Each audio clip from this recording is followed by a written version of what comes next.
ഇതിനകത്തുള്ള പ്രധാന പ്രശ്നം നമ്മുടെ സമൂഹത്തിൽ മനുഷ്യരെല്ലാം ഒരുമിച്ച് ജീവിക്കണം.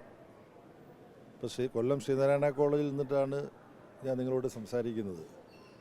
ശ്രീനാരായണ ഗുരു മുന്നോട്ട് വെച്ച ആശയമാണ് എല്ലാവരും സോദരത്വേന വാഴുന്ന ഒരു മാതൃകാ സ്ഥാനമാണെന്ന് പറഞ്ഞു. ഒരു മാതൃകാ സംസ്ഥാനമായും മാതൃകാ രാജ്യമായും മാതൃകാ ലോകമായും മനുഷ്യകുലം മാറണമെന്നുള്ളതാണ് നമ്മളെല്ലാം ആഗ്രഹിക്കുന്നതെങ്കിൽ മതവിശ്വാസമാകാം, പക്ഷേ മതത്തിൻ്റെ അടിസ്ഥാനത്തിൽ മനുഷ്യനെ ഭിന്നിപ്പിക്കുന്ന നയം അത് RSS ഒരു ഭാഗത്ത് മുന്നോട്ട് വെക്കുമ്പോൾ ജമാഅത്തെ ഇസ്ലാമിയും അതുതന്നെയാണ് മുന്നോട്ട് വെക്കുന്നത്.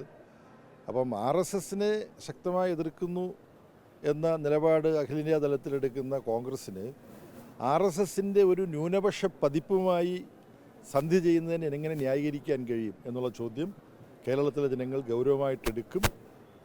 എല്ലാതരം വർഗീയതകൾക്കുമെതിരായ ഒരു വിധിയെഴുത്തായി ഈ ത്രിതല പഞ്ചായത്ത് തിരഞ്ഞെടുപ്പ് മാറും. അത് ഇടതുപക്ഷ ജനാധിപത്യ മുന്നണിക്ക് വളരെ അനുകൂലമായൊരു വിധിയെഴുത്താവും എന്നുള്ളതിനകത്ത് സംശയമില്ല.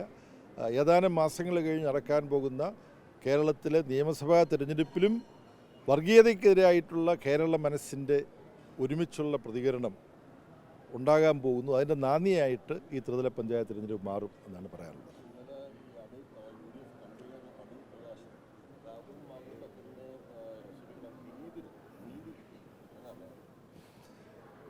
അതിൽ എനിക്ക് രണ്ട് കാര്യങ്ങളാണ് പറയാനുള്ളത്. ഒന്ന്, UDF കൺവീനറിൻ്റെ ആ നിലപാടിനെ കോൺഗ്രസ് തന്നെ തള്ളിപ്പറഞ്ഞിട്ടുണ്ട്.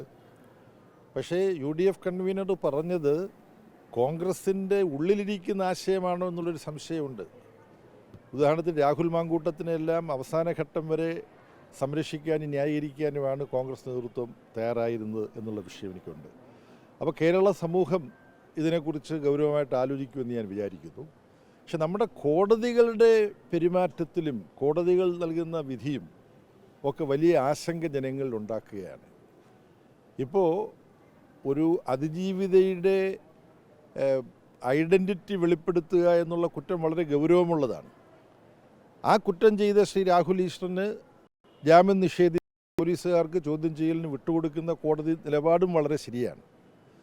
പക്ഷേ രാഹുൽ ഈശ്വർ ഏത് ഒരു അതിജീവിതയ്ക്കെതിരായിട്ടാണോ നിലപാടെടുത്തത്, എന്തിൻ്റെ പേരിലാണോ രാഹുൽ ഈശ്വർ ഇപ്പോൾ പോലീസിൻ്റെ ചോദ്യം ചെയ്യലിന് ഒരു കീഴ്ക്കോടതി തന്നെ പോലീസിന് വിട്ടുകൊടുക്കുന്നത്, ആ സംഭവത്തിന് ഉത്തരവാദി ഒരു അതിജീവിതയെ സൃഷ്ടിച്ച ലൈംഗികമായ അതിക്രമം, ആ അതിക്രമം നടത്തിയ ആളിന് നമ്മുടെ നീതിന്യായ വ്യവസ്ഥ ആവർത്തിച്ച് ജാമ്യം കൊടുത്തുകൊണ്ടിരിക്കുകയാണ്.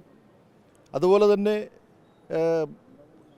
നമ്മുടെ കേരളം മുഴുവൻ ഉറ്റുനോക്കിക്കൊണ്ടിരുന്ന നമ്മുടെ ധീരയായ ഒരു ചലച്ചിത്ര താരം, അവർ സ്വയം വെളിപ്പെടുത്തിക്കൊണ്ട് സമൂഹത്തിൻ്റെ മുമ്പിൽ വന്ന് തനിക്കുണ്ടായ അനുഭവം മറ്റൊരാൾക്കും ഭാവിയിൽ ഉണ്ടാകാതിരിക്കണമെന്ന് പറഞ്ഞുകൊണ്ടാണല്ലോ പിന്നെ ഈ കോടതി വ്യവഹാരം നടന്നത്.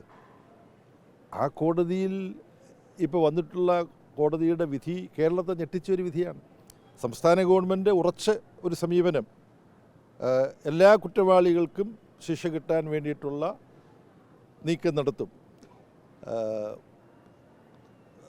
തെളിവുകളുടെ അഭാവം എന്നുള്ള വ്യാഖ്യാനത്തിൽ ചില പ്രധാനപ്പെട്ടവർ രക്ഷപ്പെടുത്താൻ നമ്മുടെ നീതിന്യായ സംവിധാനം തയ്യാറായത് കേരളത്തിലെ ഗവൺമെൻറ് അംഗീകരിക്കുന്നില്ല എന്ന ഉറച്ച നിലപാടെടുത്തിട്ടുണ്ട്.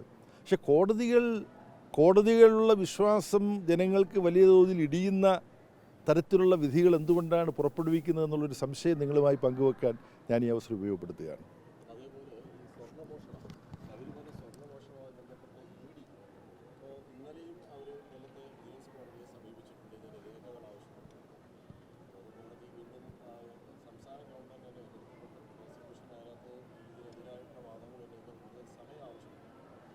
എന്തായാലും ഒരു കാര്യം വളരെ വ്യക്തമാണ്, ഹൈക്കോടതിയുടെ മേൽനോട്ടത്തിൽ നടക്കുന്ന സംസ്ഥാന ആഭ്യന്തര വകുപ്പിൻ്റെ പോലീസ് സംഘം, പ്രത്യേക അന്വേഷണ സംഘം, അവർ യാതൊരു രാഷ്ട്രീയ പരിഗണനയുമില്ലാതെ സംശയമുള്ളവരെ മുഴുവൻ പിടികൂടി തെളിവുകൾ ശേഖരിക്കാൻ ശ്രമിച്ചുകൊണ്ടിരിക്കുകയാണ്.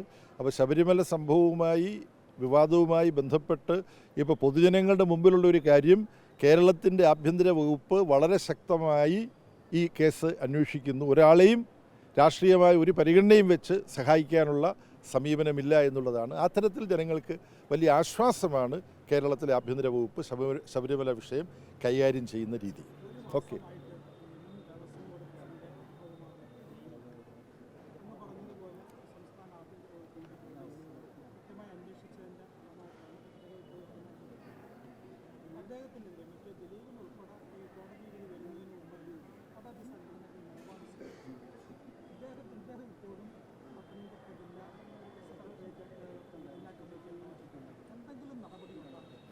ഇത് സംബന്ധിച്ച് അന്വേഷണത്തെ തുടർന്ന് കുറ്റപത്രം സമർപ്പിക്കുന്ന ഘട്ടത്തിൽ ആ കുറ്റപത്രത്തിൻ്റെ ഉള്ളടക്കത്തിൻ്റെ അടിസ്ഥാനത്തിൽ ഉചിതമായ തീരുമാനമെടുക്കുമെന്നാണ് പാർട്ടിയുടെയും LDFിൻ്റെയും കേരളത്തിലെ നേതാക്കന്മാർ വ്യക്തമാക്കിയിട്ടുള്ളത്. അത് വളരെ യുക്തിഭദ്രമായ ഒരു തീരുമാനമായിട്ടാണ് എനിക്ക് തോന്നുന്നത്. ഓക്കെ.